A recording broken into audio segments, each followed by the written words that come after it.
Hi. Hi. Who are you? I am Almar, and I'm an addict. What kind of addict? Attention addict. I love attention. Any attention.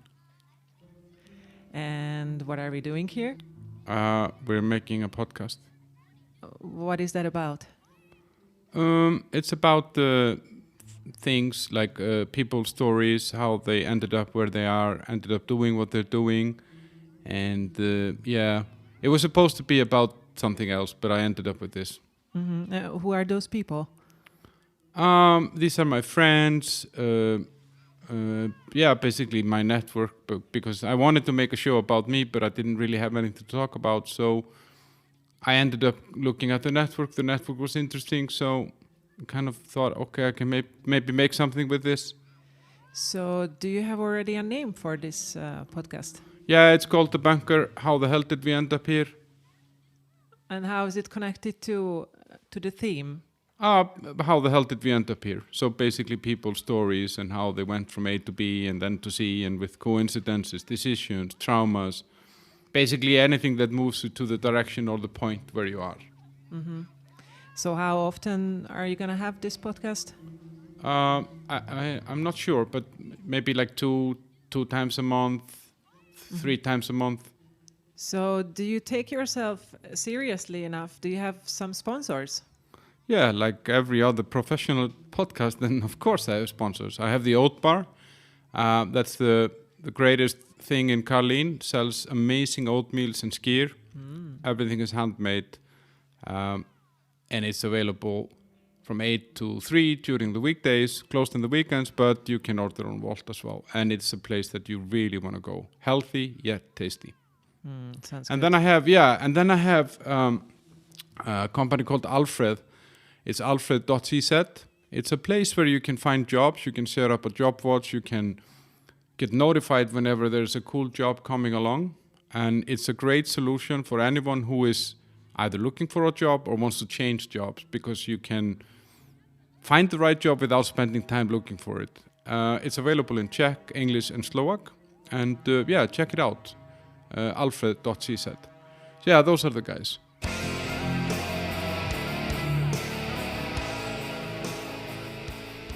Welcome to The Bunker. Sex, drugs, and rock and roll. What is there not to like? If you like all or any of it, you're gonna like this episode. I have my friend Addi here. He's been in music for almost 30 years, and he's toured the world with his band Sólstafir. The band and Addi never had a plan B. It was rock or bust. So they went all in. So on this episode you can hear all the ups and downs of being a rock and roll star, how music labels can fuck you over, the drinking, the partying, the drugs and the touring, plus a little bit about the money part. Sólstafir just released an album earlier this month, so go check it out. Addi is the singer and guitar player, and before we start, here is an example of how he can sound. Enjoy.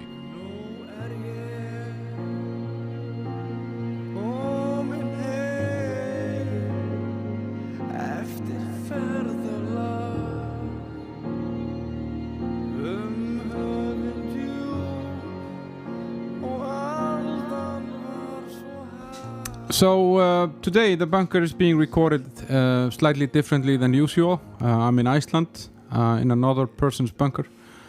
I have my friend Addi. Welcome to the bunker, Addi. Thank you, sir. Many people might not know, but the music that I primarily use on the bunker is from Addi's band, Sólstafir. Sólstafir is a band that is known worldwide, and ironically probably least known in Iceland out of most other parts of the world. Addi, do you remember how we met? Yeah. It was literally 2 streets from here. We're downtown Reykjavik now. Yeah, we're in 101 Reykjavik, so it's 2 streets away. It was about 5 in the morning. I'm hammered drunk in a basement in a bar called Bar 11, and My friend, he says, "Come on, we're going to a party," and I'm like, "It's bloody 5, you know. Where on earth do you think you're going now?" He said, "Come on, we're going." And of course, me being that party guy, I just, you know, obey my orders. And off we go to a taxi, and there's some another guy there, and that would be you. And I remember we are driving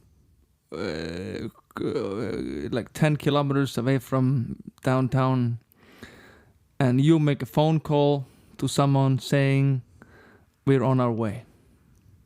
And I'm like, okay, I don't care where we're going, but let's go there.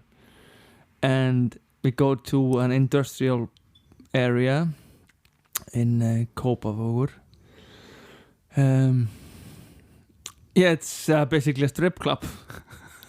And, you know, at 12, at noon, well, same day, I remember us having, you know, probably the first talk we had with each other for like 5 hours. Shall we go? Yeah, let's go. Yeah. I remember we kept the place open basically single-handedly from it was just 5:30 in the morning. 5 to 12, yeah. Yeah. But it was. I call that when you spend money in a strip club. I call it like a direct development date because it has no intermediary. It's just straight to the person who then buys a house. It's a really positive way of thinking, but even though it's very sick behavior. But prior to this, I had seen you guys play in a music festival in Denmark, the Roskilde Festival, which is a huge festival, and this was 2006 or 7 that I saw you, maybe 2008. And I remember it was like a 5,000 people event when you guys were playing, and I had heard the name of the band. I hadn't really heard the music, and then this mutual friend that got us into that strip club mess, he had told me, you gotta go and see those guys if you're going to that festival, and it was like a eye opener, you know. There were these Icelandic guys, my fellow countrymen, dressed in leather, looking super cool, and I remember you were using flour to cover yourselves to get this effect on the look, and it didn't look Icelandic somehow. It looked like the real deal. And then I remember, because after our first adventure, then soon after that you actually came and played in Prague. Yeah. And it kind of told me that like you guys are bigger outside of Iceland than in Iceland, and I've been lucky enough to see you, I don't know, probably like 12 times in Prague over the last 10 years. And it just grows quite a lot. Yeah, I mean, you know, but it's the whole irony is that, like you say, that we might be more known outside of Iceland than in Iceland. When we formed the band, sort of as a young friends playing black metal in the mid-90s, it was we considered it the coolest thing to not play live, because that's what the cool bands did. They didn't play live.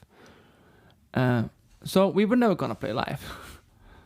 And even, you know, from 95 till like 2000, we only played like, I think the first gig was like in 99, and 2000 it was just a few gigs. I mean, it wasn't until like 2004, 5 till we sort of became the live band that we are. Mm-hmm.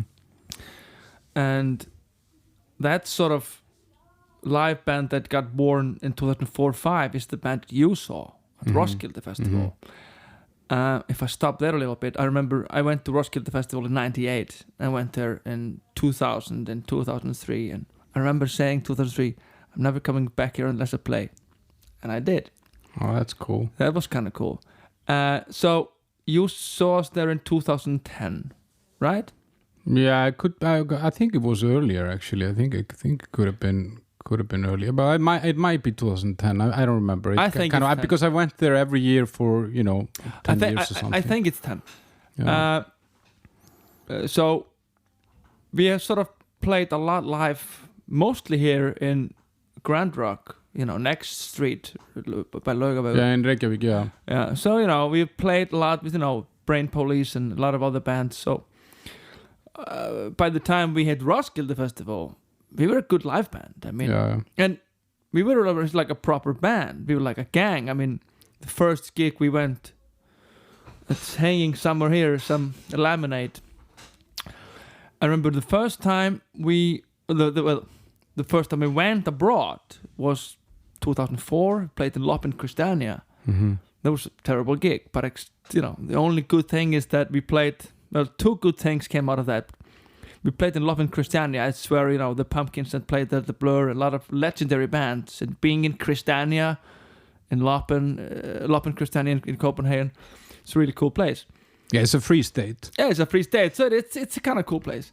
And then, of course, the second cool thing is that at the end of the show, Gummi trashed his drum kit. And, it's a kind of cool thing. But I noticed, like, during this time in watching you guys in Prague, it's probably from, like, 2010, because I moved to Prague 2009, that, like, the audience grew year on year. I remember the first gig I saw you was like 150 people, and I was pissed off at the sound engineer and it turned out it was the doorman from the place who doubled as a sound engineer.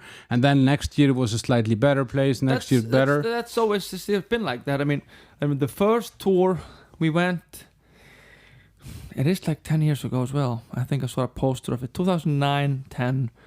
First time we came to Prague. First time we went to Czech Republic. Yeah, it was the brutal assault, right? No, it was in we played in Boro. Brno. Yeah. Brno. Yeah. Brno. Yeah, Brno. Yeah. It's written Boro. Yeah. Bro. Yeah.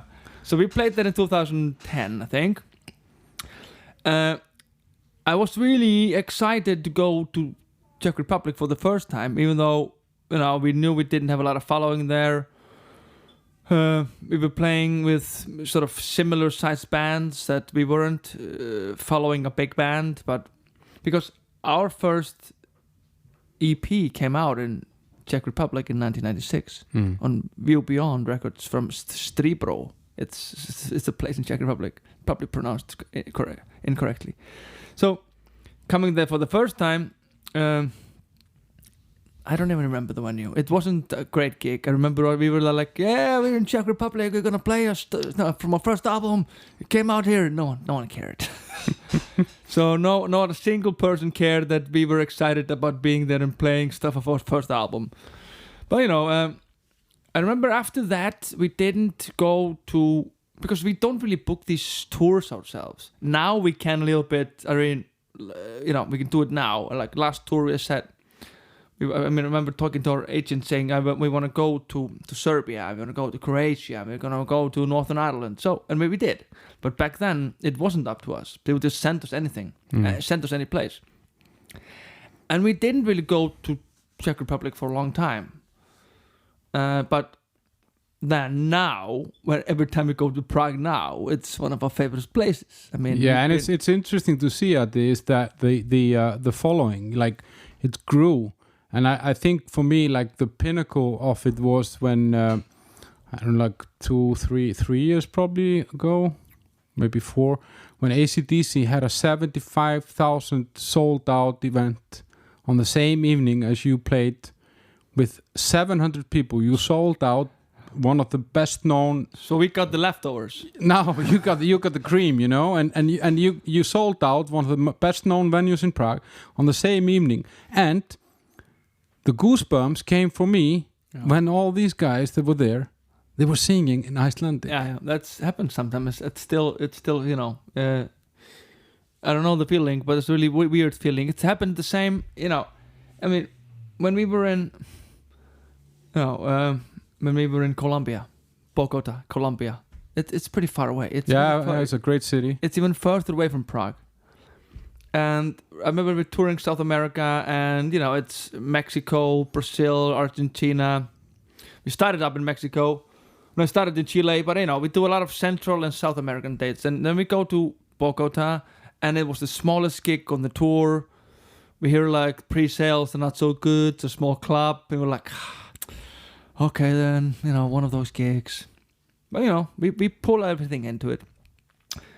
It was like 300 kids there, and they sang every word. I mean, remember we started playing Náttmál, the song Náttmál, and it felt like we were Queen at Wembley. It was like 300 Colombian kids screaming every goddamn word in Icelandic, and I was like, is this like a joke or something? Yeah. But Is there a teleprompter in here? Because they were singing every word. It's like, you motherfuckers don't even speak Icelandic. You hardly speak English. Yeah. It's crazy stuff. But but if we go back a little bit, Addi, if we kind of back to where did this all start? Like where are you from and how did this all start? In my dad's garage. I mean, like you and your mutual friend, who we don't mention, you grew up in Kópavogur. We grew up on the other side of the lake, Breiðholt. The fancy side of Breiðholt, sort of the Beverly Hills. Not cool to say it from there.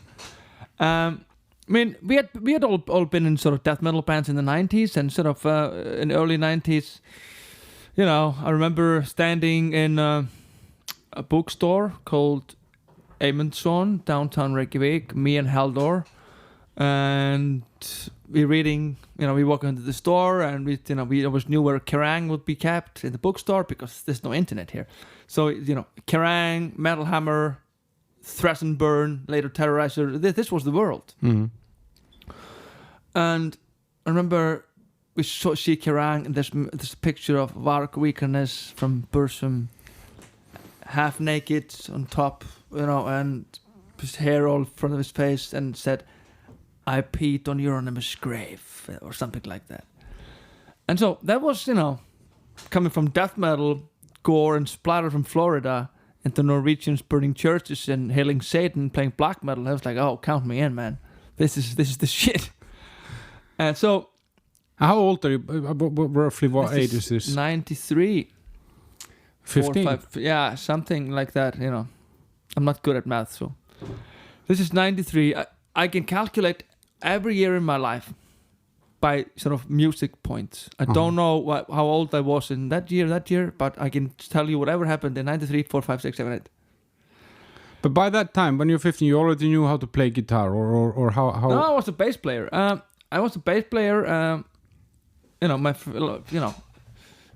was a bass player, and we always had a drum kit in my dad's garage. So there was always a drum kit next to me. So I learned how to play the drums as well.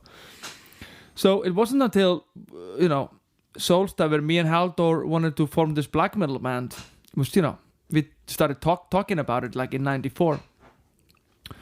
But there was kind of no one that played guitar was willing to do it, so I had to do it.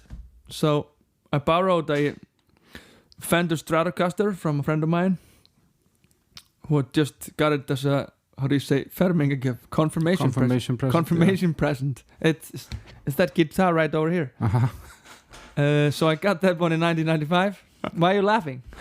Just just that you still have something that you got, or your friend got when he was 14.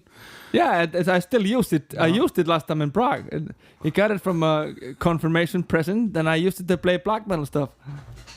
That's kind of cool. Yeah, you get confirmed in the church and the guitar, yeah. Okay, yeah. Cool. Anyway, so, we, and, by 95, we were already a 3-piece band, and we recorded our first demo, just totally ripping off the Norwegians. And at this time, I mean, like, this is like, the black metal comes in, like, let's say, 91, 92, right? I mean, sort of the first sort of, let's say, second wave black metal. If first wave black metal is Venom and all that stuff. So for second wave black metal is like Dark Throne. If you have A Place in the Northern Sky, it's from 1991. Mm-hmm. So black metal as we know it today didn't exist before that. Period. So you jump on that wagon. I mean, and how was that? Like, did people around you, like your family, your parents and grandparents, what did they think of this? They didn't give a shit. No? It was never anything like that. No, they didn't care. I have a really funny memory about sort of this black metal thing, because by 1995, there was a few rules you had to do in order to play black metal. No jokes. You cannot smile and tell jokes. You cannot use the word fun. You had to wear corpse paint or armor. That's just, and preferably not play live. Anyway, so we were following a few guidelines. So we had to have to go and we were doing a demo. So me and Haldor, we would go put on corpse paint. Haldor was a bit shy, so he was like, I'm just gonna wear a ski mask. So he borrowed his dad's ski mask. He put a ski mask on, a cowboy hat with a feather on, like a sorrow sword, and I think he borrowed his mom's coat. So he was dressed like that. And me, I was in a leather jacket, kind of cool, with corpse paint. It looked more like a panda bear. Driving a light pastel blue Volkswagen Beetle myself into the old cemetery. And I remember still driving that. Well, this is winter 95. I'm driving because I put the corpse paint on home. And I don't remember who saw me, but driving in Breiðholt with a corpse paint. In your face? Yeah, just, with my face like covered. A panda? Like a panda bear. With Haldor with a ski mask and a cowboy hat. And a light blue Volkswagen Beetle 1974 model. Into the cemetery to take photos. And these photos exist on the internet today. It's kind of cool. This is great. And your parents thought you were fine, right? Yeah, I mean, I was never a troubled kid. No? So I was, I never liked school. But, I was never a troubled kid. There was always a lot of support. I mean, I think of it today. Ever since I was 12, 13, till I was, with pauses and parts. 12 to 17, we rehearsed in my parents' garage. Mm-hmm. It wasn't really soundproof. Can you imagine the neighbors? We were playing grindcore and death metal and black metal 4 times a week. Every day. After school. When people came home from work. There was some motherfuckers playing death metal, black metal next door. Screaming in the microphone like choking a chicken. Yeah. So, they never said lovely. anything. There was never anything, you gotta quit, you gotta soundproof, no, it was never, So there's a lot of support in that way. Yeah. And even the funniest thing is that we used to rehearse in my dad's garage on the top floor. There was a huge hole in the middle of, so we had to stand all around the hole, otherwise you would fall down. And I remember Gummi had to open a closet in order to play drums, so the hi-hat was placed in a closet, and sometimes the closet would close and would get into the hi-hat, and the hi-hat didn't work because the closet closed on the hi-hat. He would have to climb over the drum kit to get behind it. Yeah. And the hi-hat was in the closet. Sounds very primitive. And then this is kind of funny. Then we were kind of pro though, with the Volkswagen Beetle and all that. Then we would go to record a demo in Fellahellur, sort of youth center, like almost like a YMCA center. Then we got the demo and we had to make cassettes because there's no internet and there's no one's pressing your album. So you would make 100 cassettes. I remember taking the bus to an offset factory and making 10,000 flyers. Just Icelandic black metal, some photo. I still have this. I have all this stuff here. We had PO boxes. I mean, I had my own PO box, 8892-128 Reykjavik. And Haldor had his own, and Gummi had his own. We had PO boxes. We'd go there every day. And was there ever anything in the boxes? Full. Everything full of stuff. We were tape trading like maniacs, all of us. I still have all the demos. So we'd go to the master of the demo. Gísli Helgason was a blind guy. I think he's playing the clarinet. He's done a few albums. Gísli Helgason plays the clarinet. Yeah, I remember him. So I would walk into, it's called Blindravinafélagið. How would you? The Blind Association. Blind People Association, yeah. So you'd walk into there and meet Gísli because they were sort of the go-to people if you need to, because obviously blind people used cassettes to listen to the books. So I went there to get 100 cassettes.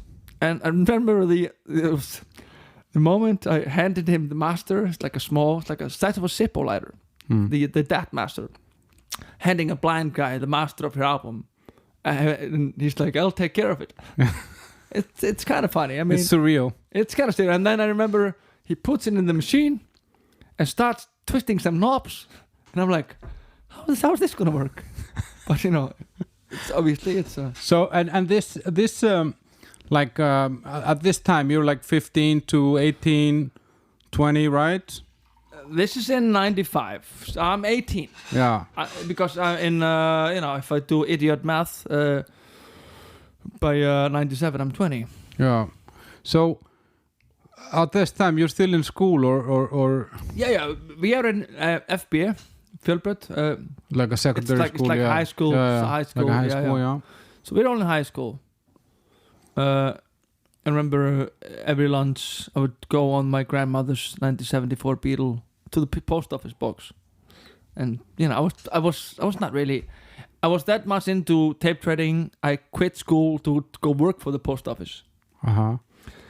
I still remember in 1996, I was working at the post office, and I got a package from Czech Republic. I still have it here, at the envelope from 1996, with the handwriting. It was our first MCD, so we got it was the very underground black and white cover. Even the paper in the CD cover wasn't even folded. We had to fold it ourselves. So I got a package from Czech Republic from Pavel. Pavel sent me 50 or something. It was only limited to 500 CDs, and we would get 50. So that's the publisher. Sorry, I mean that's the record label. There's a Czech one. Yeah. In 1996, no black metal band from Iceland had done a CD, an album. So that was kind of, big thing. Yeah, I mean, being an Icelandic black metal band making a CD, no one was there. I mean, so I remember I was the guy that would go get it for the customs. And I remember when she stamped it, nothing to declare. So I got it for free. So it's kind of cool. So that's 96. And that's really far away from the way the band is today, of course. I mean, yeah, but it's part of the background. And I think a lot of it's interesting that you develop a kind of from that music, and just in those 10 years that I've been following you guys, I mean, even during that time, the music has developed significantly and has become something completely different from what it was. But what I was curious about, was there never any other way? I mean, did you decide, do you want to be a musician or a rock star, or, or was there any other alternative? No, sadly not. This is it. You don't really think about that at that age. I mean, it's almost like a mental disorder being in a rock band, because I do remember it's like a carrot. I mean, I do remember in 1999 we were signed to a German label, and at that time I thought, this is it. We have a record label with a German record label, and he's paying a lot of Deutschmarks for the studio, and then we're gonna go touring. I'm set. No, that never happened. The label got bankrupt. The label boss had a sex change operation. What? Say this again? Yeah. This is kind of... why are you laughing? I don't know. So our first full-length album was... I could write a book about that. So we're on this German label called ARS Metalli, and, his name is Christoph Doberstein. I have a lot of faxes from him. Used the fax machine. It was the current email thing. He paid I don't remember how much, but 40,000 Deutschmark or something to do the album. And during the album recording, we went in there in 99, early 99. The album came out 2002. So There was a break-in in the studio. Stuff stolen. The desk broke. We had to get a spare part from Japan. And the mixer desk. Yeah, mixer desk. The producer was going through a divorce. Gumi broke his arm first day of recording. And that's bad for a drummer. It's bad for a drummer. Sigur Rós were finishing their first album, so they kicked us out many times. They said at our studio, they were finishing up Ágætisbyrjun. Then, at the end of the sort of recording procedure, Christoph stopped replying. It was very weird because we had always been on cool terms, and then he just disappeared. And then I remember I'm in Berlin, like, you know, a year later or something, and we had a mutual friend called Jan. And Jan, you know, he'd been with us for like 1 or 2 days, and you know, sort of listening to our idiotic humor. We drunk the whole time, so just constant bullshit mode. And you know, then all of a sudden he says, I really want to do a German accent, but I'm not sure I will. And he says, have you heard from Christoph? And I said, no, I haven't. Then it becomes really weird in his face and says, Christoph is about to become a woman. And I'm like, what? That's a weird joke. Say it again. Christoph is about to become a woman now. I'm like, I don't know if it's not really funny. Just don't joke about stuff like that. I mean, even though we bullshit all the time, but no, I'm serious. So that's why he stopped answering, stopped faxing me back. He had started hormone treatment and seeing shrinks for a year on behalf of the German government. They're paying the whole thing. So his name is now Julia Doberstein, and he's into politics. So and did Julia eventually publish your album? The label went bankrupt. Okay. What money was spent on something else? No, I mean, no, the story isn't that funny. But it was so much that happened during this album. Even when the album had been pressed, there was a truck driving from the factory somewhere else in Europe, and there was a car crash. So it's like 5,000 Sólstafir series lying on a bloody autobahn. So that label went bankrupt. And then what happened to the album then? The album, we got like some of the rest of the what was picked up from the highway, I think.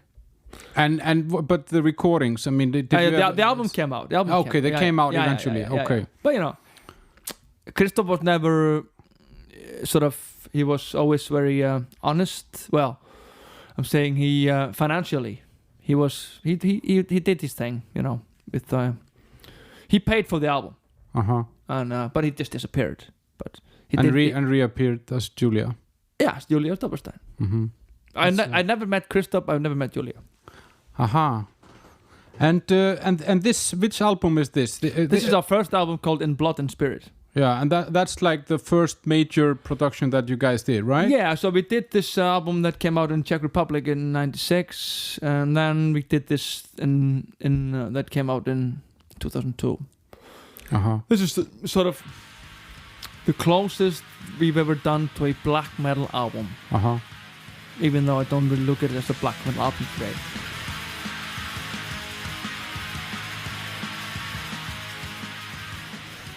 And you say like it wasn't like a conscious decision kind of to be in music, but were there any was there? I mean, and you say that you learned it from this experience that it wasn't really like a home run, you know, like you get a deal with a German, you know, it sounds really good, and then. But I've heard that many times because you're so much into it, and you know, at that time, you know, this whole thing happened, and then we're working on the next one. It's like 2003. At that time, I was kind of tired of the band. I mean, we were arguing a lot, band rehearsals. We were writing an album, and I already started playing with another band, Brain Police. I sort of became their second guitar player for a while. There was no label interest. We never played live. we were always arguing. So I was kind of close to quit the band. But I didn't, and we made a deal with friends of ours who was Forgarður Helvítis, who also have some connection with Czech Republic. Pavel from Real Beyond Records has spent a lot of time with Siggi from Forgarður Helvítis. Anyway, so we made a deal with them to record. They basically had a home studio in a basement outside of Reykjavik, in the middle of fucking nowhere. There were like cows. There was no toilet there, no running water. There were cows running in the loose in the middle of the night outside the studio. The drum kit turned to rust the whole time. It was a cracked PC computer with 8 fans because there was so much moist in the room. The computer was almost dying the whole time.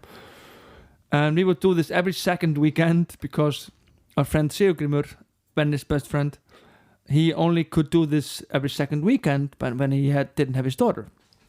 So this took like 3 months. So we would be driving on summer tires, drunk, every second weekend for like 3 months in the middle of the winter. And sometimes we would go there on Saturdays.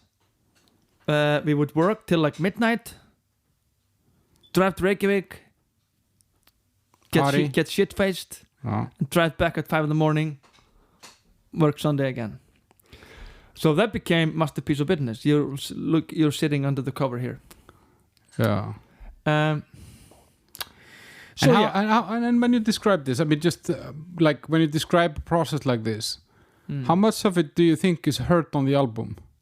Like, because it's not like a normal process to be out in the middle of nowhere running around cows, no toilet, no running water. I know the studio. I've heard stories about it, that the walls broke down and there was a flood into it, and like but cow shit came in there once. Yeah. We didn't care because the thing is with being in a band like this, you are sort of a gang. Brotherhood, you don't call it a gang, you don't call it the brotherhood, but you are. Mm-hmm. You stick together, you have the same goals to make music, to make good music. And, at that time of age, there's constant more discovery. It's like chemists discovering new formulas. So much stuff coming in, and you were always talking about each other. Have you heard this band? Let's try this. It's chemistry you cannot buy or touch. It's force. And we always shared sort of the music. It's the same music agenda. And when oh yeah, that's it. It's a big force when you have a collective idea of this is cool. It's very hard to let it go. Because I never went to any school to work on something. None of us did. We were always just working on this. And I have for instance, I have a lot of information about who did what guitar lead on a lot of death metal albums. I would have loved if I could just take a little bit out of all this database, this gigabytes that I have of who did what. The drum sound on this album is the bass drum sound of this album. A lot of stuff that I have. I would love to take a little bit of this. Can I get a little bit more sort of business stuff into my head? Can I trade? Yeah, you delete a little bit. You mean? Yeah, I could. You guy who's sort of clever business guy.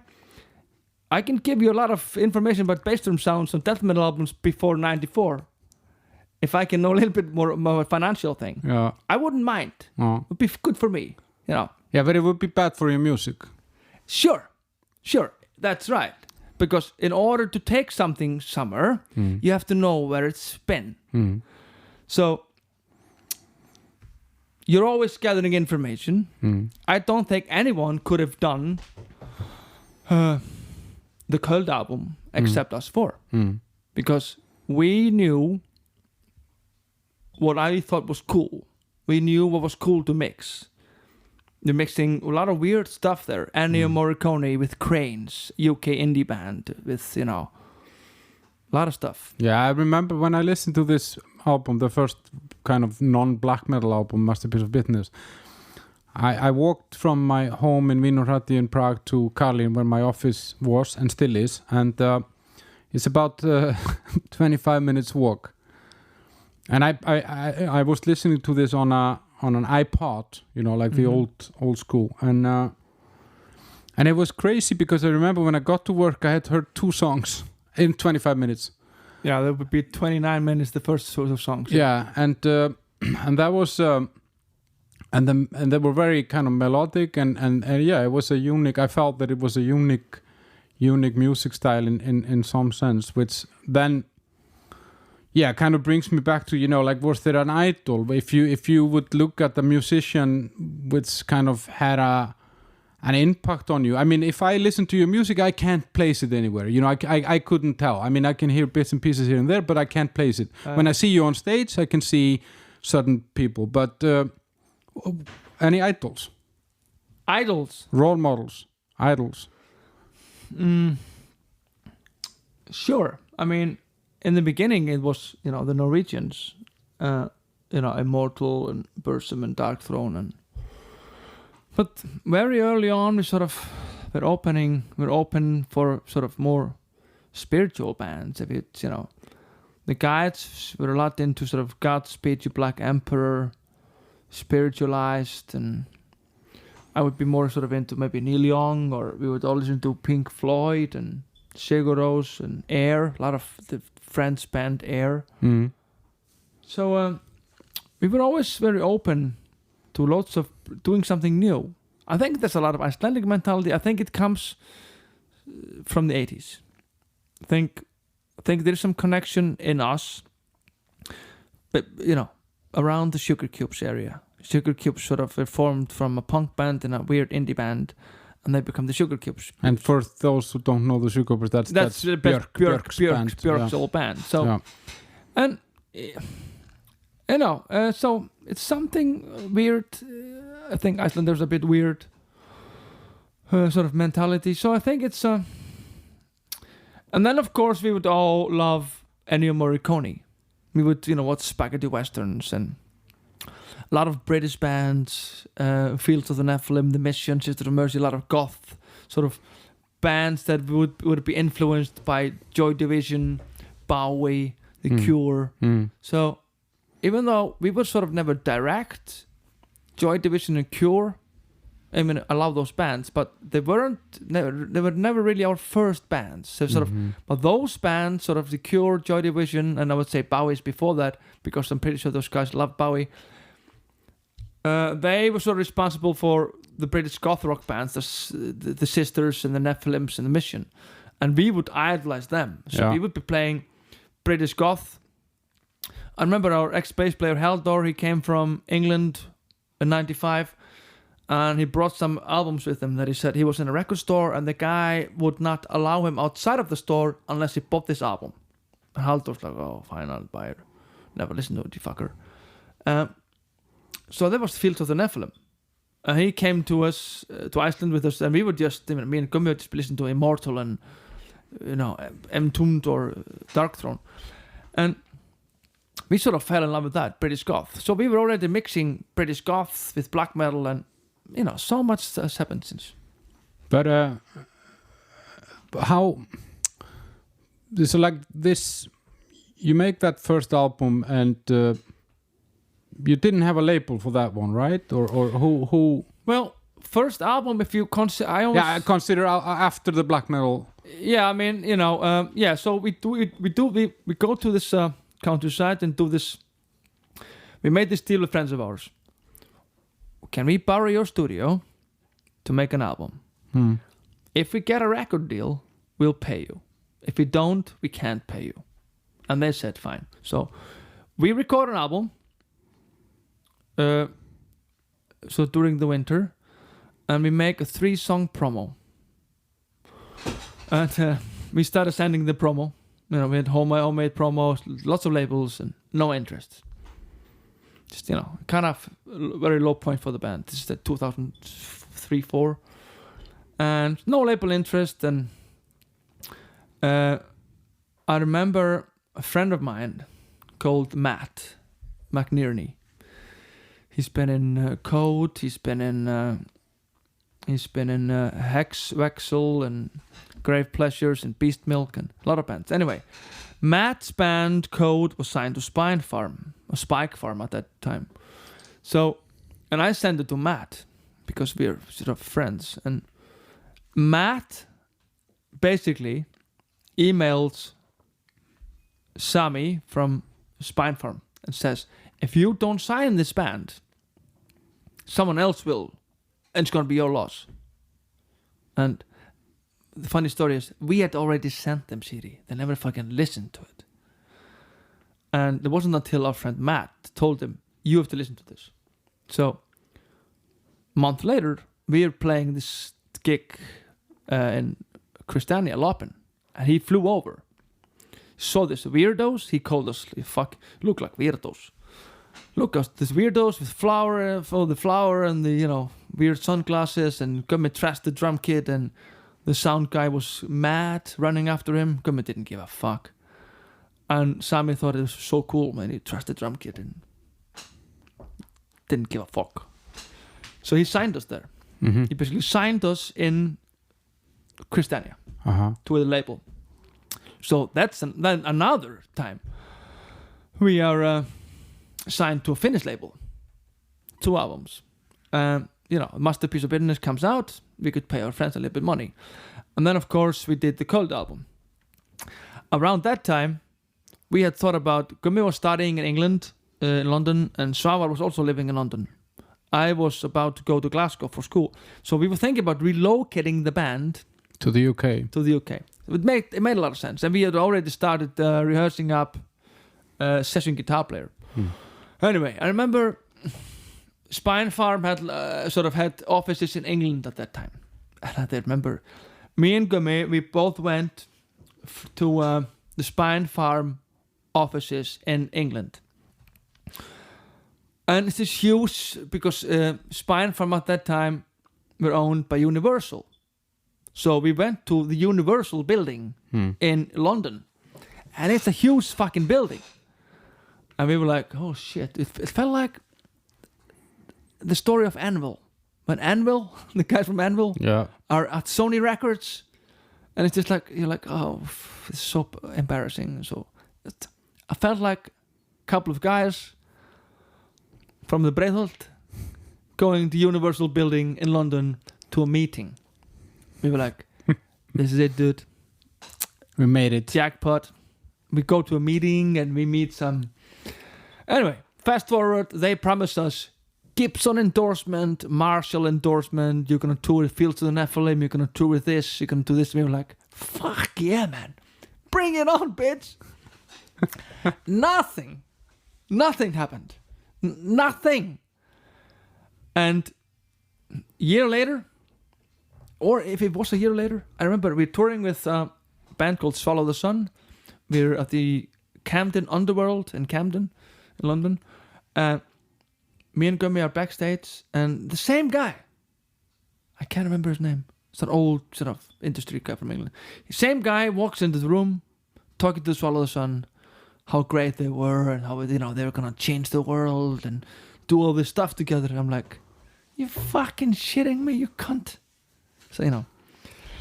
So But you were signed with this label, like yeah, but they did sub-label, right? For us. They did nothing for us, and so we never liked this label. And then we figured out when we wanted to leave, because this is the industry stuff. Industry stuff is basically grown-up men giving candy to children. You want a lollipop? Just take it. You want it? Take it. It's really good. And you, as a kid, what do? Take it. Yes, I want a lollipop. That's what we did. A lot of bands, most bands, have taken this fucking lollipop. The lollipop, of course, is a terrible contract. Because at that time, there's no label interest. We had nothing to lose. Then at that time, the label was really cool. We went to Finland. There was an old bank vault. There was like 20, 30 people working there. It's like posters everywhere. It's really cool. One day, Universal buys it. Everybody's fired. They don't give a shit about us. So we are treated like shit, and they say we own another album. And we're like, fuck, we don't want to work with you again. So we are on our way to do a fake album. Let's just do a fake album. We'll write it next weekend, send them the master. Fuck it. We'll just tell all the fans it's a fake album. Just to get loose. We tried to talk someone, no, they didn't. But then all of a sudden, a new guy is the boss of the label called Teemu. I knew Teemu. Teemu was a friend from Finland. I basically wrote Teemu and said, "Hey Teemu, congrats on the new job. We want to leave. Can we leave?" He said, "Well, if you want to leave, well, here we go. But I want to keep you, but if you want to leave, fine." So like, thank you, goodbye. So we left Spinefarm. But that was of course when we entered Spinefarm. I thought again, this is it.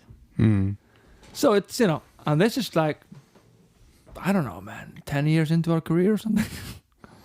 So it's always been like this. And at this time, I mean, and during the whole time, do you work also? Like, or are you full-time musician already then, or No. This is like, 2000. Most of these years, around 2000 till 2007 or something. Most of these years, Gummi is a parking meter officer. Svavar is working in a Mexican restaurant. And I'm working at Reykjavik Airport. Always. Then of course, mid 2000 something, Gummi moves to school to London. Svavar goes to work in England, chasing his Greek girlfriend. And I go to school in Glasgow. So we've always been working, and so but was there like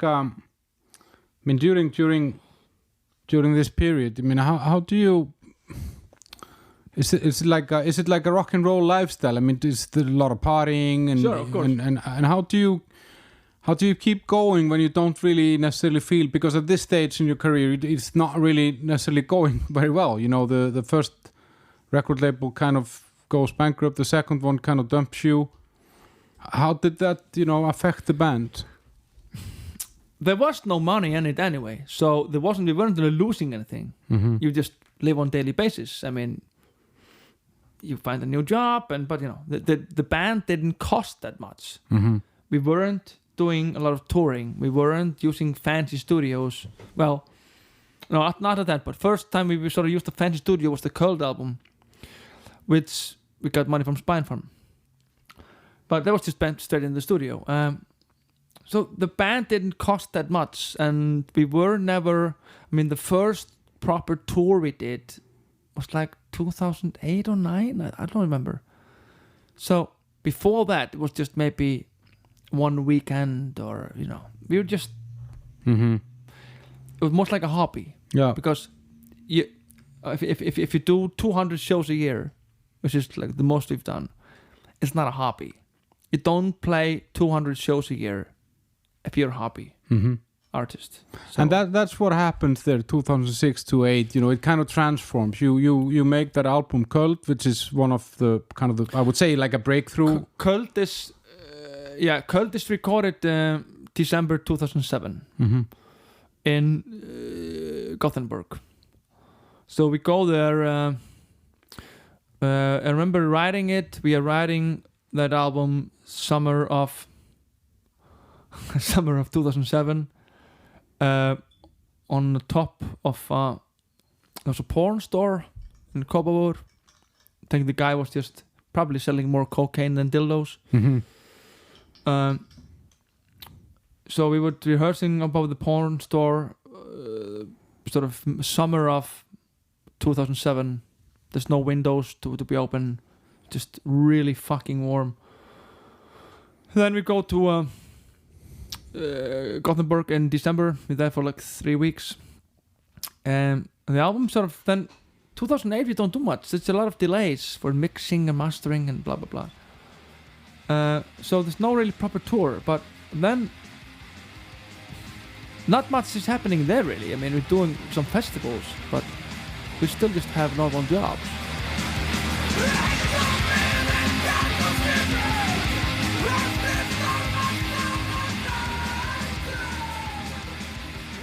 So not much is really happening until, and not until when we're doing. I think when we were doing next album, which of course is Svartir Sandar, at that time we are all on unemployment benefits. All of us, except Svavar was working in the aluminium factory, so he just showed up once in a while. So we were just on unemployment benefits. Sponsored by the government. Yeah, and that's when you kind of start touring, you know, like and that's like, you know, you get into a bus, the four of you in the band, and you know, you have a guy driving the bus, you have a mixer, you have a manager on the road with you. How is this live? You know, how? I mean, because coming from where you came, you know, from Iceland, we're not used to this. You know, this is not like the Icelandic way. No, but it's today's 2020. It's way easier to do it today than it was like in 2005. Well, funny enough, the first tour we did, proper tour. Well, we weren't really a new band, but it was a Nightliner tour. A Nightliner is a double-decker bus where you sleep in the bunks above. But, you know, there's no money in it. Not a lot of people. Just trying not to lose money. It's a little bit different today. I mean, we can sort of pick more where to go. But proper touring didn't really start. I remember after we did some touring, you know, a lot of festivals after Svartir Sandar, but we are making Ótta in 2013. So we're writing it 2013. A lot of partying 2013 and 12 and 11 and 10.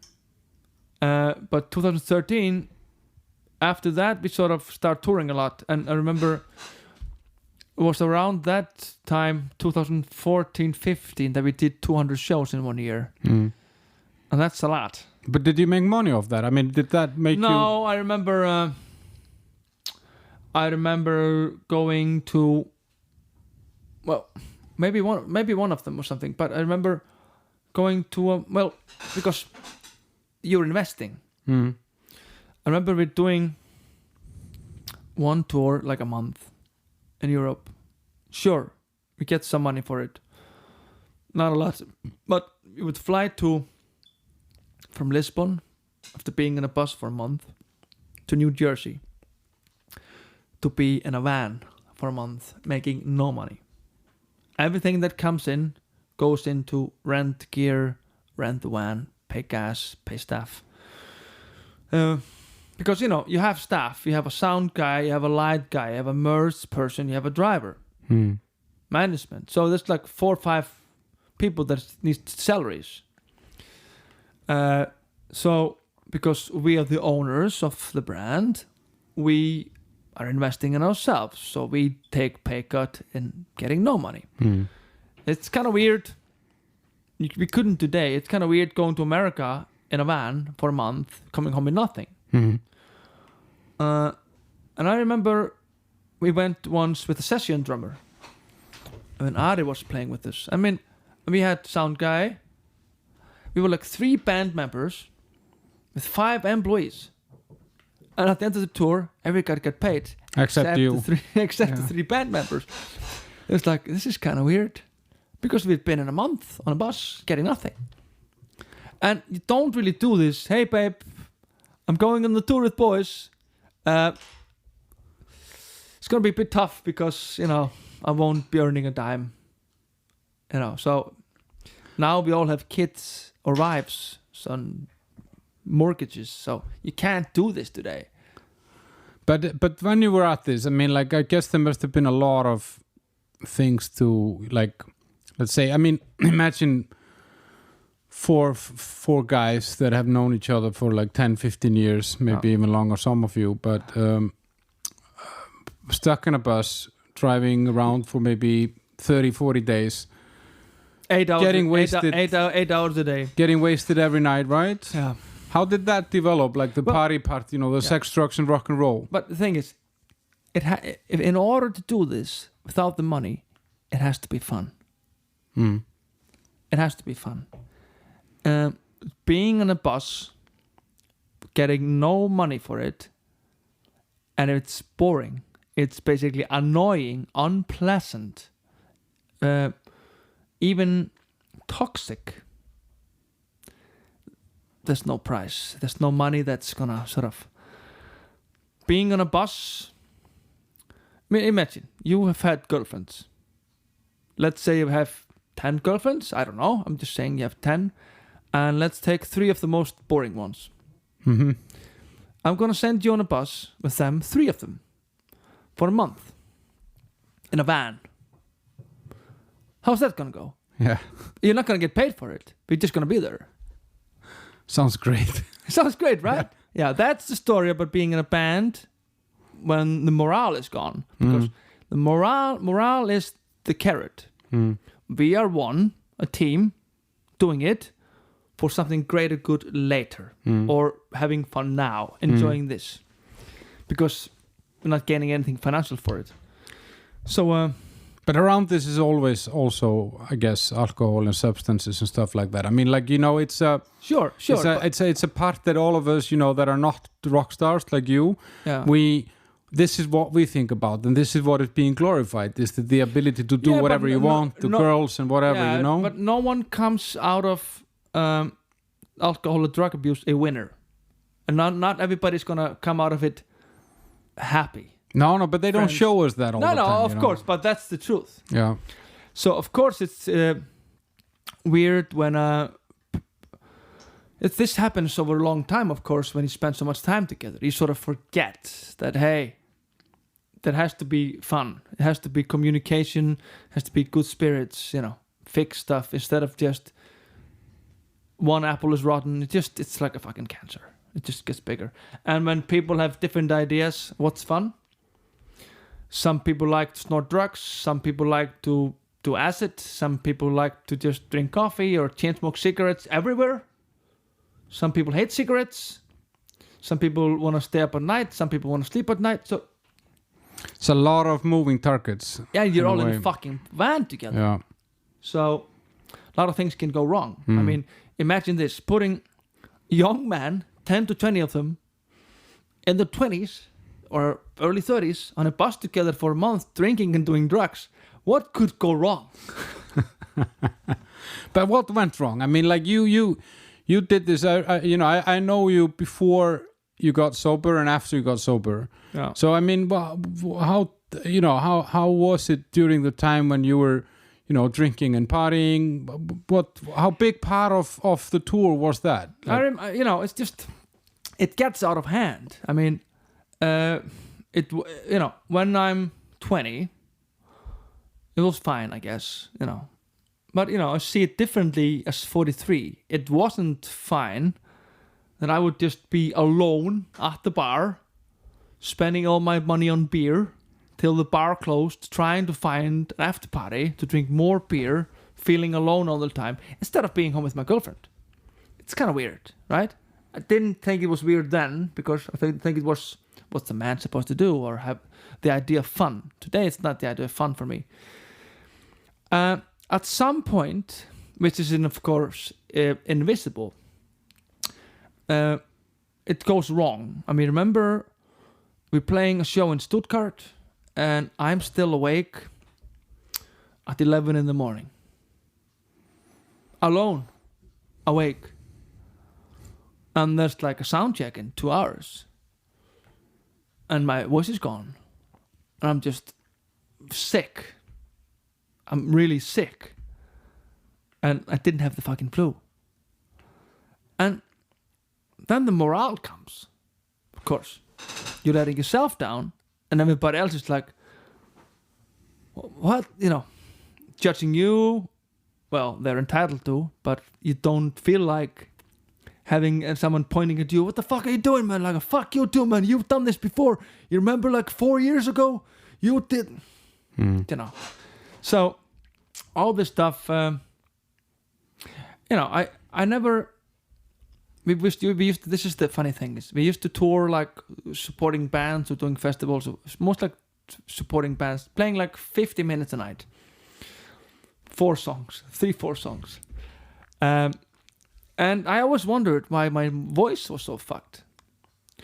It wasn't doing speed or drinking a liter of Jack Daniels or chain smoking Lucky Strike. It wasn't, or singing along with all the Guns N' Roses parties till 7 a.m. It wasn't that. But I was looking, why is it? It can't be this the thing that I mentioned, but what is it? Why does this motherfucker not have a problem with his voice?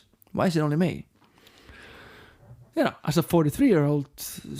Now you know. I know, I sort of know. Because today, I could go on a tour for 6 weeks, sing 2 hours a night, without any problems. That's the difference. Yeah. And I warm up before shows. I even stretch before shows. Yeah, I've seen you do push-ups. Yeah. So if I would have seen myself as the 25, 30-year-old me doing fucking push-ups, breathing exercises before shows, I would have puked a little bit. Yeah. Just a little bit puked in my mouth. In the throat. Yeah. But I remember once you told me like that after you got sober, then you actually, before you got sober, you got like you've been traveling more than most people that even are in the tourist business would travel. But you told me that after you got sober, you started seeing the world. Before that, everything was about finding a party, finding something. It's true. I remember, some things I don't remember. There's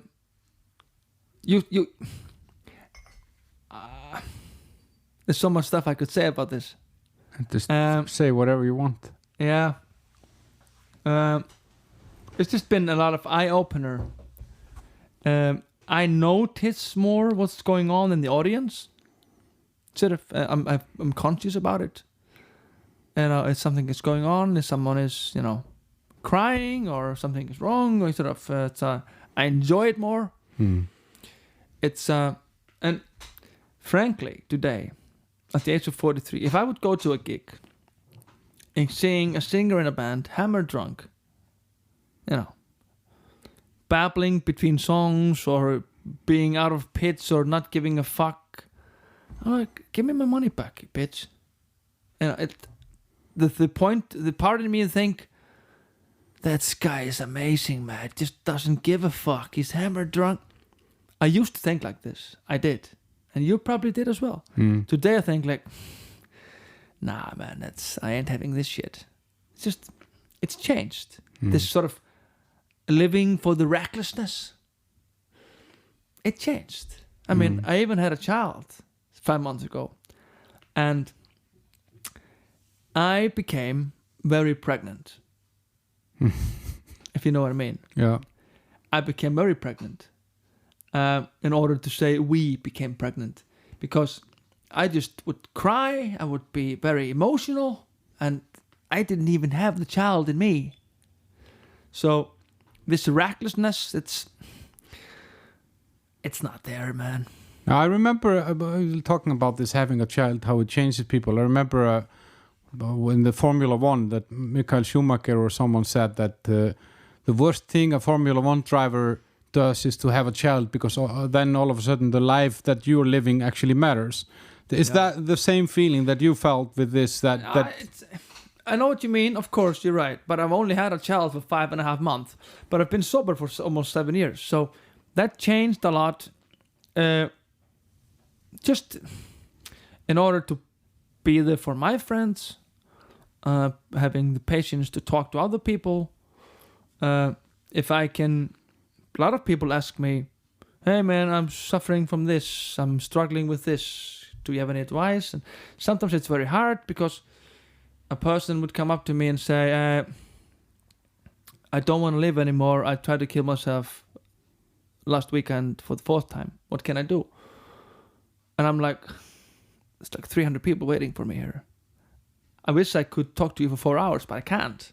I'm not in the position now. It's kind of hard. But have you been in that place yourself? Have you ever felt like that? Sure, I've been depressed, filled with anxiety. I haven't really been suicidal. But I guess when you've been depressed, and I think suicidal thoughts, it's some sort of a few steps. Let's just say the higher the number it's, you would end it. I've probably been in, for step 1. But I've never, because I have friends that have done it and succeeded. I have friends who've done it and not succeeded. I've never really gone there. But I think when you have been dealing with depression and anxiety, this all holds in hands. If you have anxiety and depression, it's often related to alcoholism or addiction. And I have friends who tell me that they always feel with anxiety and depression, and I'm like, but you still drink, right? Yeah, I'm not. I don't have a drinking problem. I just this depression and anxiety. I'm like, yeah. Yeah, they're looking for the solution in the wrong place. Yeah, I mean, it's just like, should I change to Carlsberg from Budweiser? To reduce my depression? Yeah, that's always the question. What they're asking themselves. Yeah. Just don't do vodka. Do cognac. Yeah. It's better for your anxiety. Yeah. That's the thing, and but there's always the same answer. Yeah, it happens to me like once every year or something that I drink myself to a state where where I get sick, that I have to throw up or something. And it's a funny thing because for some reason my father seems to be around almost all the time when I'm sick like that or having a very bad hangover. And it's the same answer that I give him all the time. Yeah, I must have eaten something bad last night. It's not the liter of vodka that I drank. I must have eaten something bad. So yeah. I mean, I can tell you a story. A couple of friends of mine. You probably know these guys, but I'm not gonna say the names now. They were in Berlin. There's a few days before they met us. They came to meet us when we were playing Wacken. 2010. Wacken is the biggest metal festival. Wacken is the biggest metal festival in the world. Anyway, so they are in Berlin and they're scoring some coke, and they through some context they get some coke, and they're in their hotel room and drinking Jack and snorting coke, and it's kind of weird, because they're both sort of been doing drugs for years and they know their stuff, but all of a sudden one of them gets nosebleed and the other ones get sort of diarrhea and headache and sweaty, and they're like, it's kind of gotta be a new brand or something, so just take a little bit more so the body will get used to it.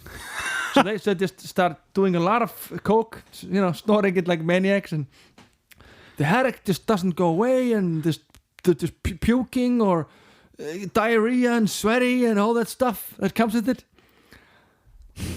And then, of course, afterward, they found it was mixed with heroin. No. Yeah. Because the body was just rejecting it. But the thing is, then on the Monday, the day after, one of them comes and said, fucking hell, man, that kebab I had yesterday, it fucked me over, man. Yeah, the answer is always something else. And he wasn't even joking, but maybe it was the fucking heroin he was snorting, you fucking idiot. Yeah. But but what was your low point? I mean, what was was there a turning point when you said, okay, that's enough, no more partying?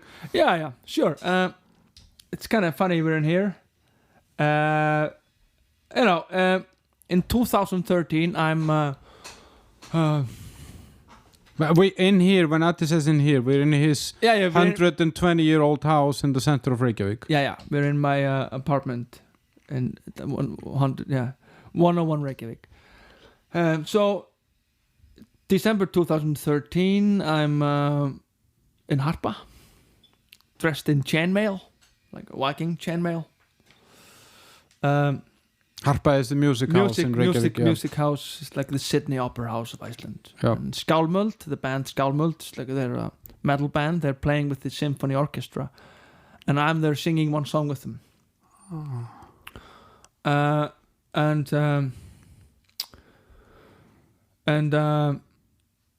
So I'm there backstage, waiting for my cue, drinking a lot of whiskey, snorting speed. And then I'm like ready, and I, go on the stage and singing. It's just 1,500 people, and I'm dressed in chainmail. There's a conductor in front of me, and dressed in suits. And anyway, so I do that stuff. Then I went straight to the bar to drink more. Find some girl that I've never seen before. Go with her into the toilet. Do stuff that I shouldn't have been doing. Then I go home to my girlfriend. And this wasn't the first time I've done stuff like this. You sort of forget it. You're really drunk, and you sort of, oh fuck, what did I do?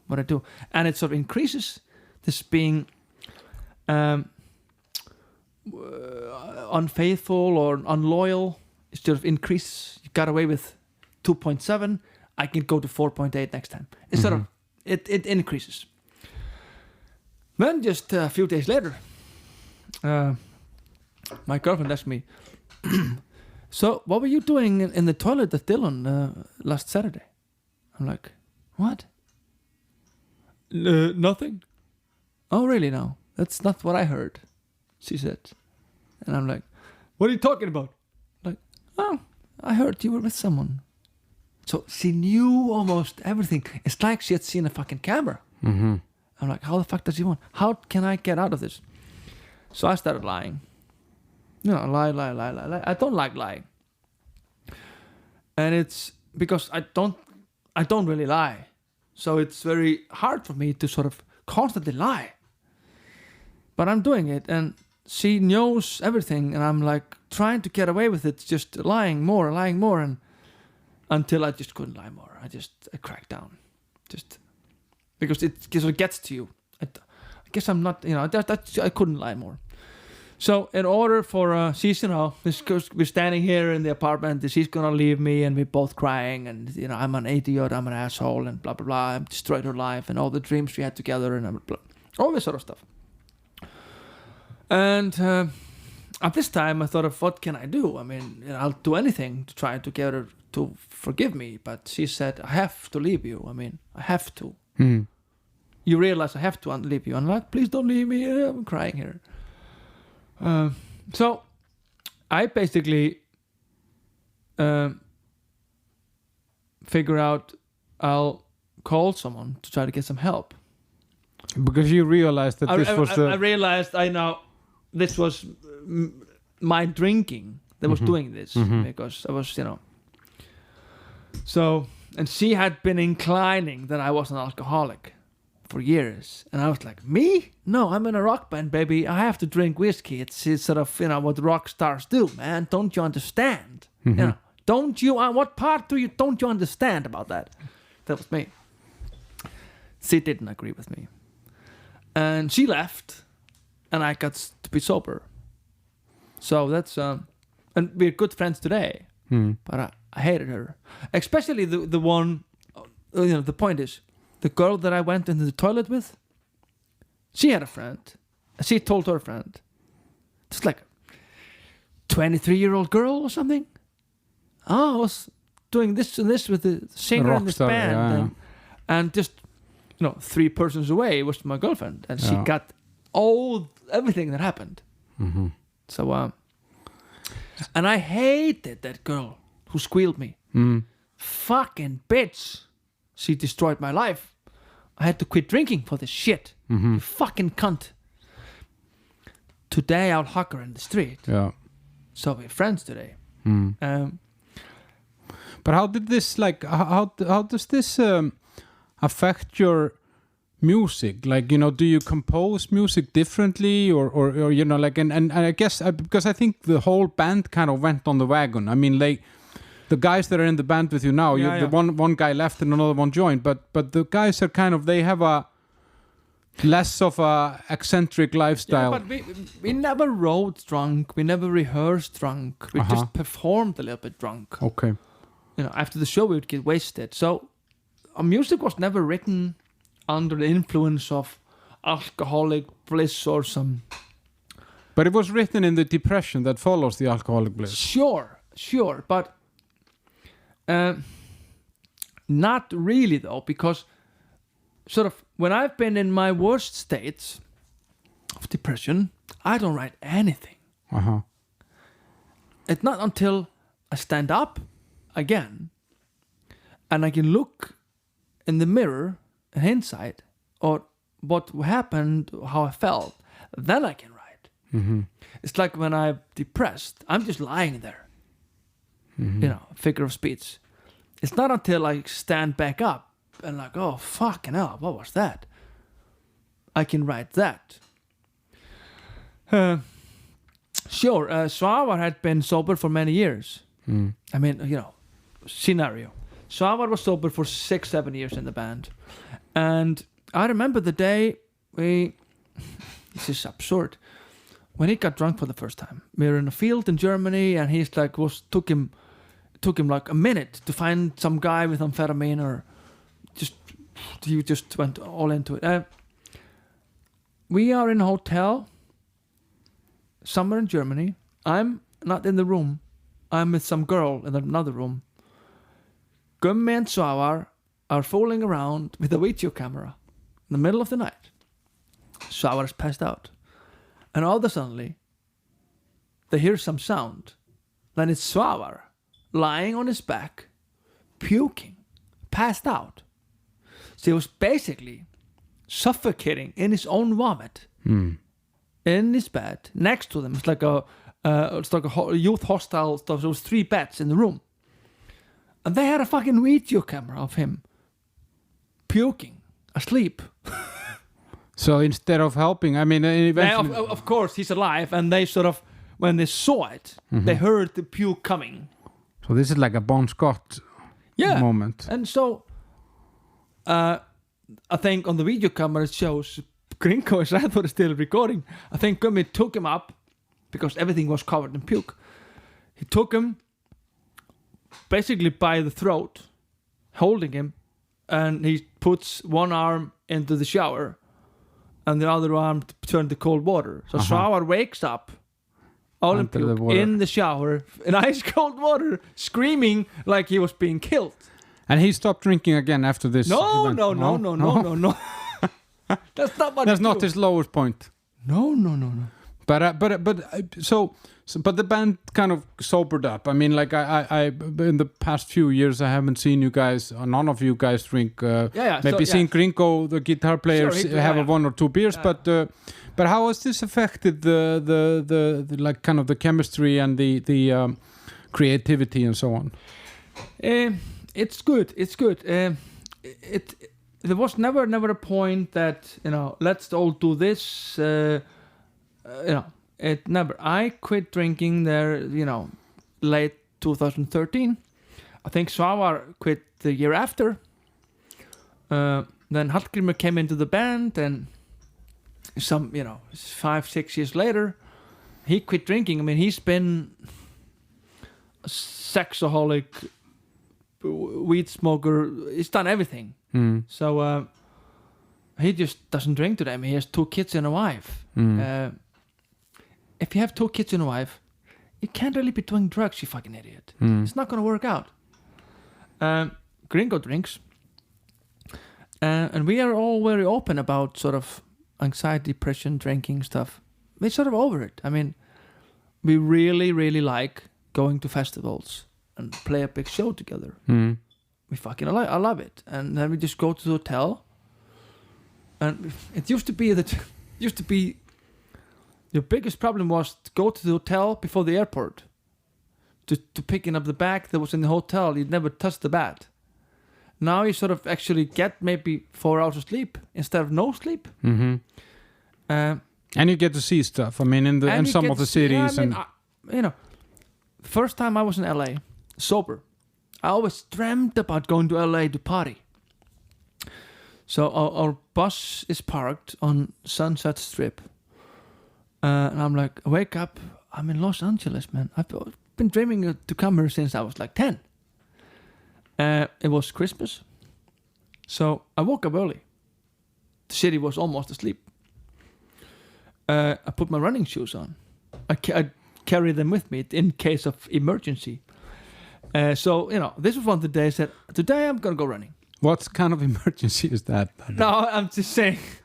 In case you feel an instant need to run. If I really want to do it, I have them. Okay. So I go running, just putting on running shoes and go run in the sort of residency area around Sunset Strip.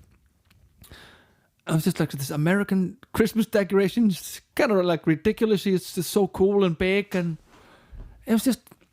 And same thing on the same tour. I was in Elko in Nevada. No one knows Elko, Nevada. It's the old wild west. I went running there, and I went running in New York around the Hudson. I never saw anything. So instead of seeing toilets in clubs, you see the places that you actually visit. I've been to San Francisco twice. I've seen nothing. I never saw nothing. I arrived in darkness, played a gig, fuck off. So it's you get to experience stuff and go, wake up early or or spending all the money you get on stupid things. We're talking about money a little bit, like so I guess that in this business, as you have described it, I mean, the money is not necessarily in the touring itself or the revenue from the ticket sales or from selling albums and stuff like this, but from what I've heard, it's a lot about the merchandising and the T-shirts and the album, the vinyl albums and the stuff that you're selling in the concerts.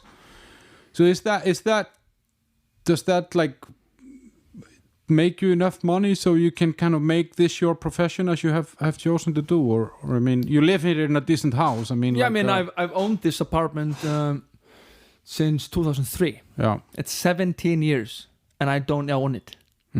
So it's taken me 17 years not to be able to pay half of it. So but that's the loan system. I mean, I'm saying so. But you don't have a private jet or a Rolls Royce. No. I'm saying since no one buys music today, so if I want to make money out of being a musician, you have to play live all the time. You can be, with good planning, doing A and B market in Europe. Each tour can be like 6 weeks. 6-week tour is a really long tour. People go crazy after week 4. Week 5 is tough. Week 6 is you just don't want to get out of this fucking bus. Then you come home. You can maybe do another tour. You can, and then so it's then you can go tour South America a month later, and then you can go to summer festivals. The thing is, not everyone is able to do this. Some people are single parents, some have obligations, and it's no trust in this. There's like, we're gonna go to South America. It's an investment tour for the band, so there's no money on it. And it's very natural for me or anyone else to say, I can't, I have a job, and I have the steady income. I can't be going to South America for a month, coming nothing home. So we're there. If we go to Europe and do the major cities for 4 weeks, sure, we'll get money, but not enough to cover expenses for the next 4 months. So you need to get back on the road, or always back on the road. I mean, no one comes home from a tour and buys himself a new car. Usually, for years, it was that I would get behind on paying on my house and owe like 3-4 months, and then I would go tour and I'll settle down to zero for years. The best thing, of course, is to have jobs that you sort of have a good understanding with your boss, or for example, Hallgrímur has had the same job for, I don't know, 10 years. He's a forester. So he's had the same job for 10 years. I've had a lot of jobs the last few years. I have a really cool job now, but I could only have taken the job if the band wasn't touring, because I had to. For the next 6 months, I'm just working almost every day. What job is that now? I'm a sound engineer on a set in the movie business. And I think you're recording the 3rd season of Some TV show called Trapped in English. It's called Different in Iceland, and it's huge on Netflix. I've seen the first 2 seasons. It's an Icelandic series, but they have it available in Netflix around Europe. It's great stuff. Yeah. So you're a sound engineer there. Yeah. But a little bit. So you say that, like, okay, you can go out on a 4-week or 6-week tour and you can make some money if you go to the major European cities where you have a big following and so on. But how big do you need to be in terms of, let's say, I don't know, number of people that come to the concert? How big does the venue have to be so that you know you are in a different category? Let's say just so that people understand. Let's say Sigur Rós, maybe 15 to 30,000. If you do a tour with 10 to 30,000 a day, sure. Then you're got the suite in the hotel and you're flying, or but I think most bands today do a tour at tour bus. It's the thing is, big bands, Metallica, Guns N' Roses, or something, they would do a show, have a day off between, or sometimes they have 2 days off between. So it's different. So then you just stay at the hotel for 2 nights. If we go on tour, it's usually every night for 6 weeks in a row, sleeping on a bus. So, because it costs 1,500 euros for the bus 1 day. So we cannot afford to have a bus parked in a park somewhere, but no one's sleeping in it, just because you want to sleep in a fucking hotel. Yeah.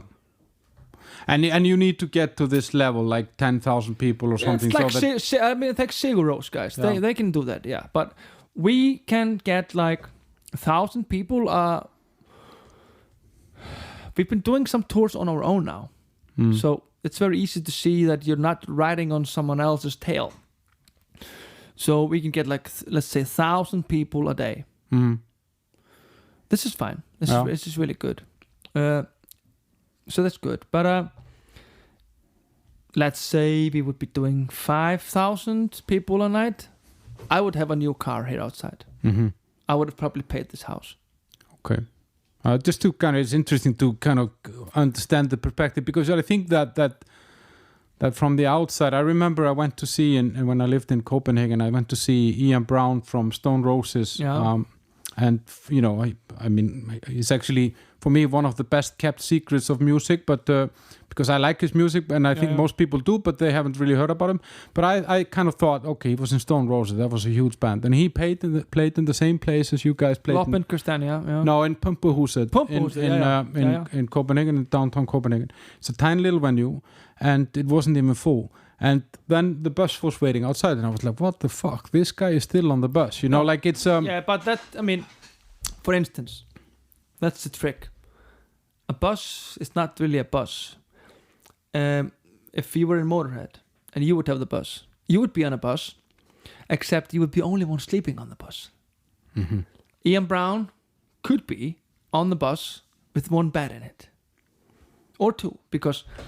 if you're going to have the whole top floor for yourself, that's a luxury. The bus I'm sleeping in, there's 16 people sleeping on the up floor. It's like Chinese telephone booths. Yeah. Lying down. That's crazy stuff. But anyway, but what you described actually, like, so you guys have made, I fucked this up a little bit. But anyway, but that's fine. Made what? So you guys have made what? You have made 1, 2, 7. 3, 4, 7 albums. And this one that is coming out now is your 4th sober album, right? No. Yes. 3rd sober album. My sobriety album first was B8. Yeah. Then we do Bertremin.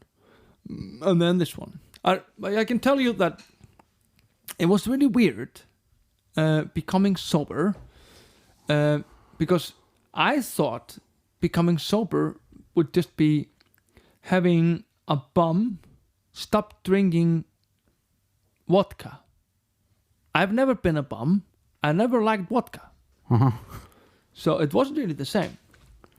And another thing is that I always thought I really wanted to be a spiritual guy.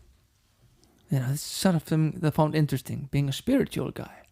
I even thought that shamanism was cool, or Northern America, Indian Native tribes. Americans, Native Americans. Just sort of spiritual stuff. All the nature stuff. I never felt spiritual because when you're alone on a Tuesday doing speed and drinking Jack and Coke on a bar here, you don't live a spiritual life. It's kind of impossible. But it changed. Now I live a spiritual life today. But I remember the first time we went touring, because we used to have this sort of rituals, me and Svavar. I mean, on the rider, there was a liter of Jack Daniel, Jim Beam of Jack Daniels. And I would always place the bottle on the top of the bass amplifier. And, you know, we would drink some before the show. Not too much for the show, because we would drink during the show. Certain places in the show, I would take my guitar off, only sing, and I would be drinking a lot, because I really loved that. And I was pouring whiskey into Svavar. So he's playing bass, and certain parts, sort of in the Goddess of the Ages, always in the same, after the drum fill, I would go to Svavar and pour whiskey in him for like 5 or 10 seconds. Mm-hmm. And sounds healthy. Yeah, it sounds healthy. And I remember, I think this was Brutal Assault. The last time or the one before. I think the year that we have the picture together. Us, yeah. Yeah. It's a metal festival in the Czech Republic, yeah. I think it was that one, because they're playing the song, and in my head, it's like autopilot. I'm going for the whiskey bottle, because I'm in the zone. And I look, this got me my left. I look to the left. I'm walking towards the bass amplifier, and there's fucking water bottle on the bass amplifier. I'm like, I'm thinking this. I'm not gonna give him a sip of water. I mean, it's just sort of part of the show. No, should I? No, but I don't care really. But no, I'm not gonna give him fucking sip of water. And then I told Svavar this, and Svavar's like, "Really? You thought that?" I thought, if he comes and gives me the water bottle, I'm gonna go crazy. Don't do it.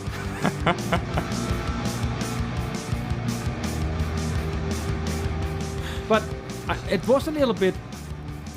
I was a little bit shy, because I was so sort of, what should I say, naked. I was aware of all the stuff. I thought they're all looking at me. They all think I'm weird. I am weird. No, I'm not. We're still having this battle inside my head. So I thought, because I have a few idols that are still on top of their game, cool as fuck. They survived rock and roll and they quit drinking. Nick Cave being one of them. So I decided in the beginning of this new lifestyle of mine, I'm just gonna pretend I'm Nick Cave. I'm not gonna be the shy kid from the Breiðholt. I'm just gonna be Nick Cave. He's the coolest cat. Nick Cave would never think, they're all looking at me, I look weird. No, fuck no, he would never think that. So I just became Nick Cave for a month or two, until I forgot and I realized no one fucking cares. I'm just gonna be me. And I've been myself for like 7 years. Yeah, it's I remember, because I remember this transformation. I saw this on you, and I I think I actually noticed that you kind of adapted something to kind of help you get through it. But this situation that is now, I mean, like the COVID thing, it kind of actually, when you were describing the 6 weeks on the bus, it kind of sounds like a COVID lockdown in a way, because you're stuck in a room with people that eventually make you crazy. Yeah. But how has this affected you guys? I know that you've been recording an album. You were supposed to be on tours.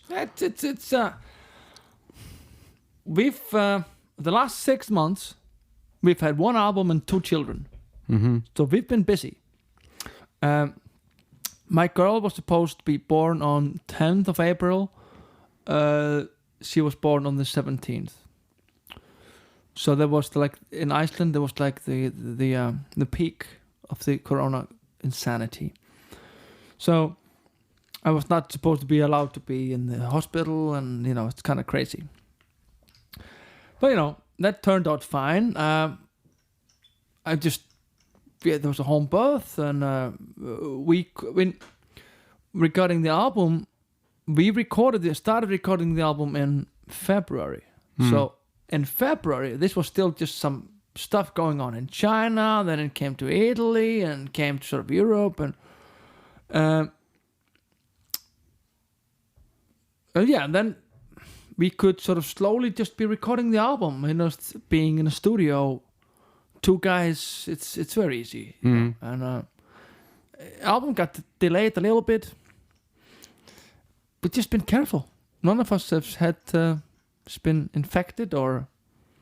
But I mean, like business-wise, I mean, like you can't go on tour. No. So.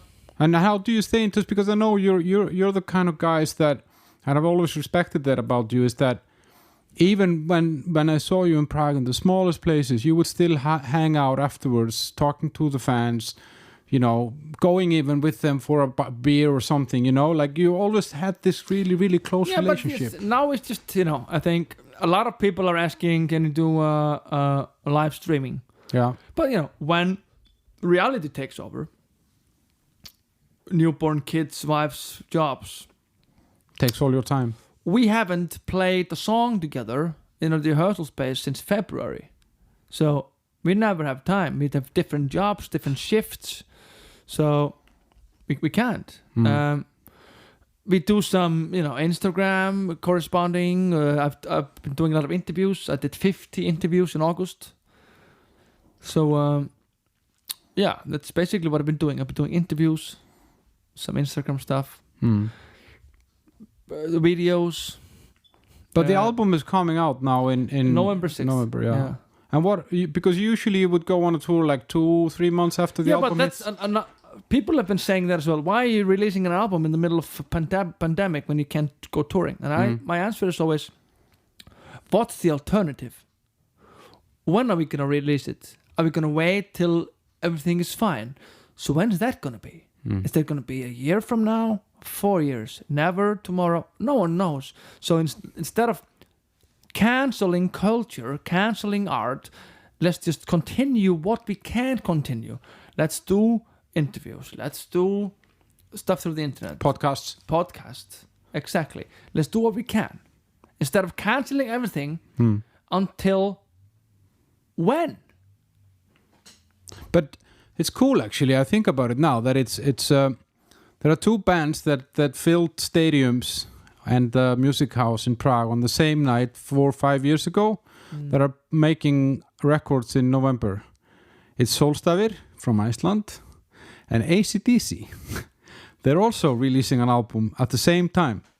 So that is kind of cool because I remember when I saw you guys fill that house at the same time as them, I was like, wow, my friends have become the real deal.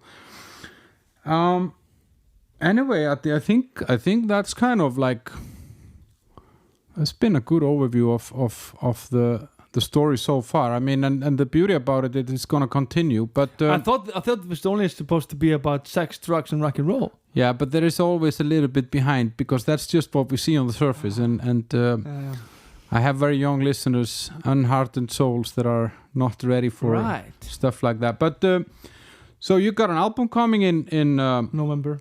Where can people follow you guys? I mean, what's that? Instagram, Sólstafir? MySpace. No. Fax. You have a fax list? Fax list. Do you still have the P.O. boxes from Breiðholt? It's only a few years ago that I sort of cancelled it. But there is a fan club or something, right? Or It's all on Instagram, of course. Facebook is still there, of course. We have Twitter, Instagram, Facebook,